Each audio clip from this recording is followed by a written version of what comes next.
Oliver Twist Chapter 35, containing the unsatisfactory result of Oliver's adventure and a conversation of some importance between Harry Maylie and Rose. When the inmates of the house, attracted by Oliver's cries, hurried to the spot from which they proceeded, they found him, pale and agitated, pointing in the direction of the meadows behind the house, and scarcely able to articulate the words, "The Jew! The Jew!"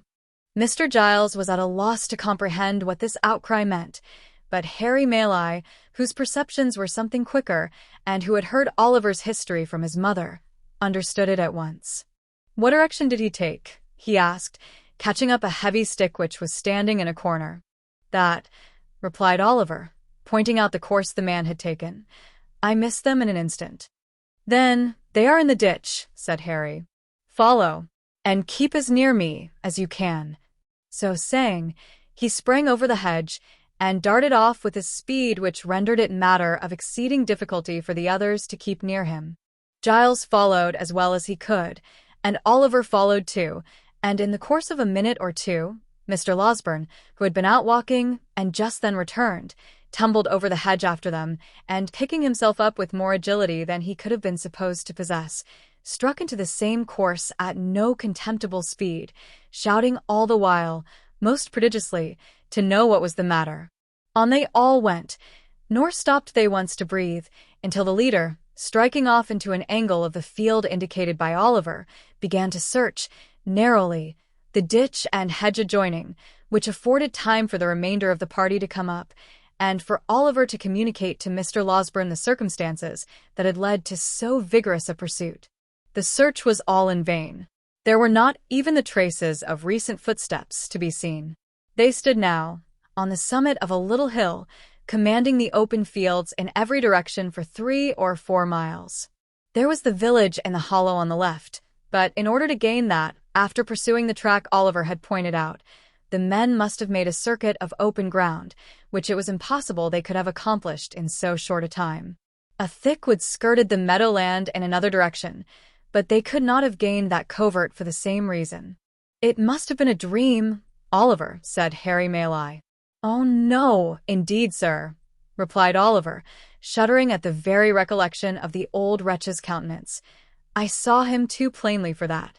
I saw them both, as plainly as I see you now." "Who was the other?" inquired Harry and Mr. Losberne together. "The very same man I told you of, who came so suddenly upon me at the inn," said Oliver.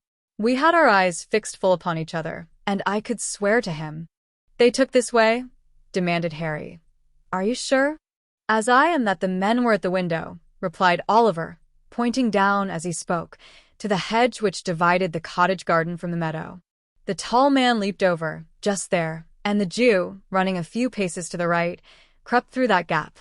The two gentlemen watched Oliver's earnest face as he spoke, and looking from him to each other, seemed to feel satisfied of the accuracy of what he said. Still, in no direction were there any appearances of the trampling of men in hurried flight. The grass was long, but it was trodden down nowhere, save where their own feet had crushed it. The sides and brinks of the ditches were of damp clay, but in no one place could they discern the print of men's shoes, or the slightest mark which would indicate that any feet had pressed the ground for hours before. "This is strange," said Harry. "Strange?"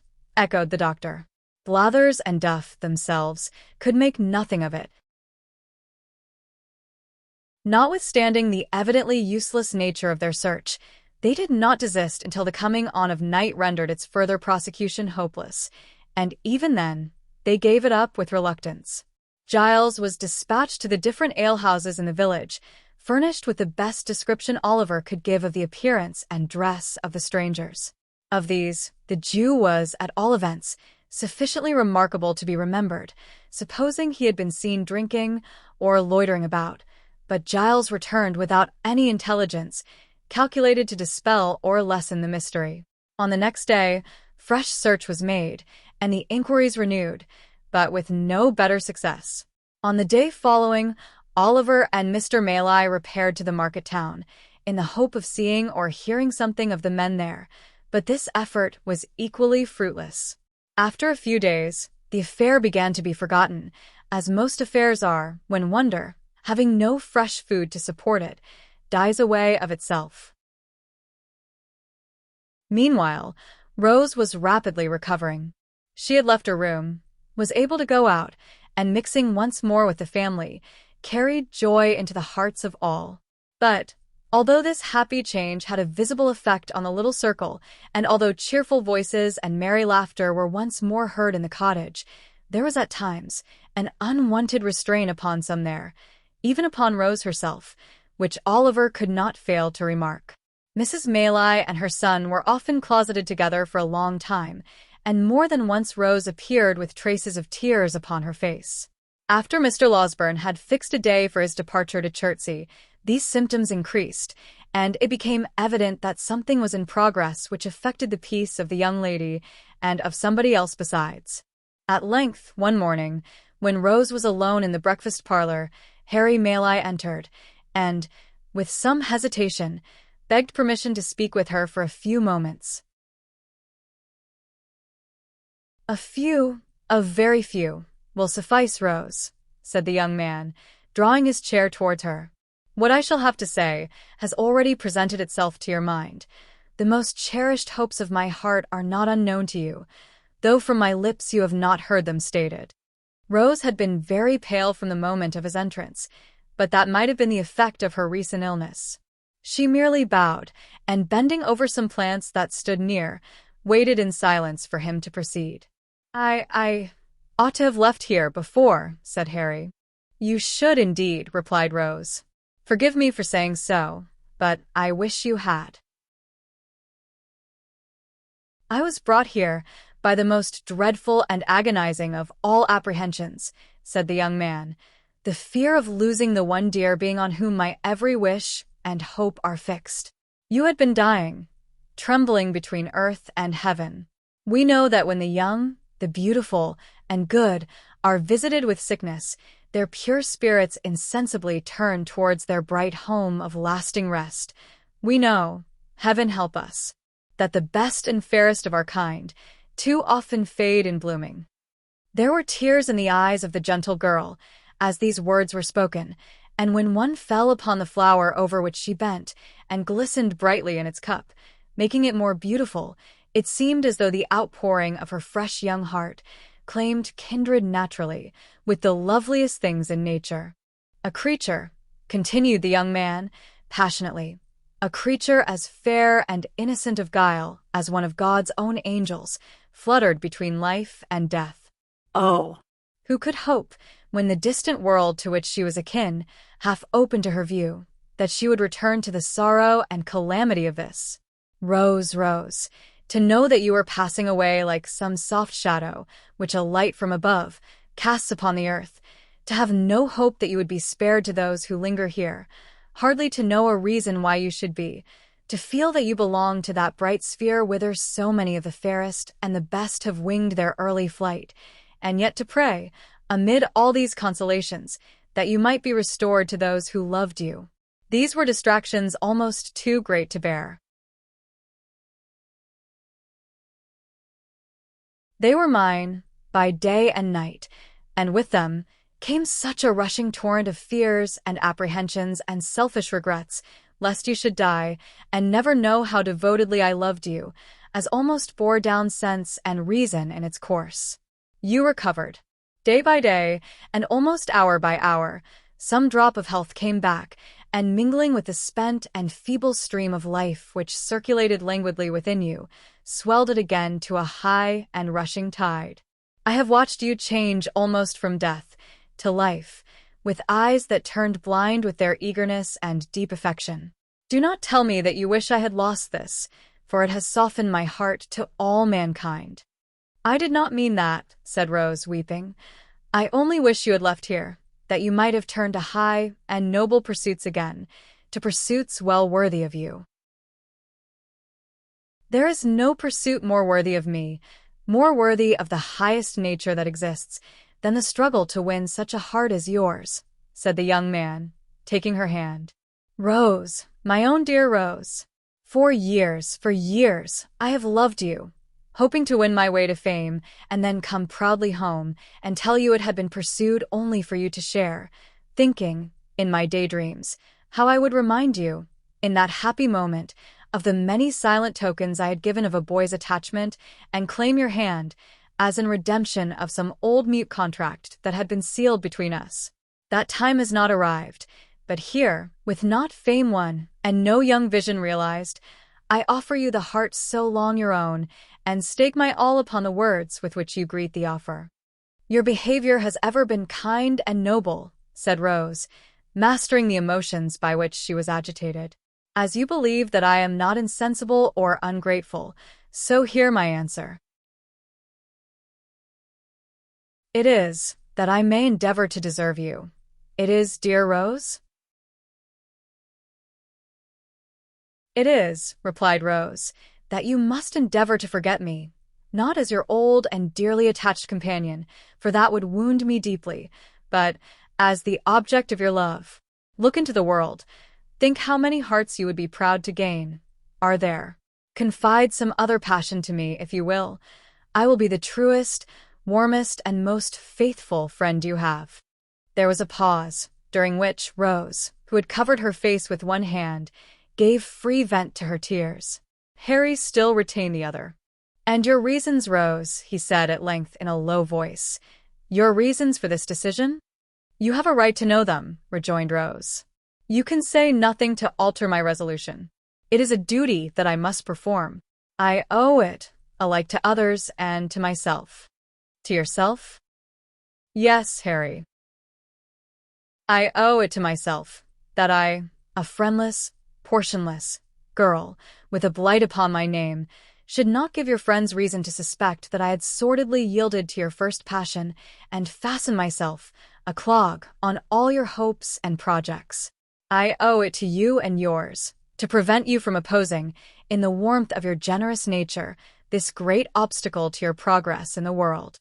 "If your inclinations chime with your sense of duty," Harry began. "They do not," replied Rose, coloring deeply. "Then you return my love," said Harry. "Say but that, dear Rose, say but that, and soften the bitterness of this hard disappointment." "If I could have done so, without doing heavy wrong to him I loved," rejoined Rose, "I could have received this declaration very differently," said Harry. "Do not conceal that from me, at least, Rose." "I could," said Rose. "Stay," she added, disengaging her hand. "Why should we prolong this painful interview? Most painful to me, and yet productive of lasting happiness, notwithstanding, for it will be happiness to know that I once held the high place in your regard which I now occupy, and every triumph you achieve in life will animate me with new fortitude and firmness. Farewell, Harry. As we have met today, we meet no more. But in other relations than those in which this conversation have placed us, we may be long and happily entwined, and may every blessing that the prayers of a true and earnest heart can call down from the source of all truth and sincerity, cheer and prosper you." "Another word, Rose," said Harry. "Your reason in your own words. From your own lips. Let me hear it." "The prospect before you," answered Rose firmly, "is a brilliant one. All the honors to which great talents and powerful connections can help men in public life are in store for you. But those connections are proud, and I will neither mingle with such as may hold and scorn the mother who gave me life, nor bring disgrace or failure on the son of her who has so well supplied that mother's place. In a word," said the young lady, turning away as her temporary firmness forsook her, "there is a stain upon my name, which the world visits on innocent heads. I will carry it into no blood but my own, and the reproach shall rest alone on me. One word more, Rose. Dearest Rose." "One more," cried Harry, throwing himself before her. "If I had been less fortunate, the world would call it. If some obscure and peaceful life had been my destiny, if I had been poor, sick, helpless, would you have turned from me then? Or has my probable advancement to riches and honor given this scruple birth?" "Do not press me to reply," answered Rose. "The question does not arise, and never will. It is unfair, almost unkind, to urge it. "If your answer be what I almost dare to hope it is," retorted Harry, "it will shed a gleam of happiness upon my lonely way and light the path before me. It is not an idle thing to do so much, by the utterance of a few brief words, for one who loves you beyond all else. Oh, Rose, in the name of my ardent and enduring attachment, in the name of all I have suffered for you, and all you doom me to undergo, answer me this one question." "Then, if your lot had been differently cast," rejoined Rose, "if you had been even a little, but not so far, above me, if I could have been a help and comfort to you in any humble scene of peace and retirement, and not a blot and drawback in ambitious and distinguished crowds, I should have been spared this trial. I have every reason to be happy, very happy now. But then, Harry, I own I should have been happier." Busy recollections of old hopes, cherished as a girl, long ago, crowded into the mind of Rose, while making this avowal, but they brought tears with them, as old hopes will when they come back withered, and they relieved her. "I cannot help this weakness, and it makes my purpose stronger," said Rose, extending her hand. "I must leave you now, indeed." "I ask one promise," said Harry. "Once, and only once more, say within a year, but it may be much sooner, I may speak to you again on this subject for the last time." "Not to press me to alter my right determination," replied Rose, with a melancholy smile. "It will be useless." "No," said Harry. "To hear you repeat it, if you will, finally repeat it. I will lay at your feet, whatever of station of fortune I may possess, and if you still adhere to your present resolution, will not seek, by word or act, to change it." "Then let it be so," rejoined Rose. "It is but one pang the more, and by that time I may be enabled to bear it better." She extended her hand again, but the young man caught her to his bosom, and imprinting one kiss on her beautiful forehead, hurried from the room.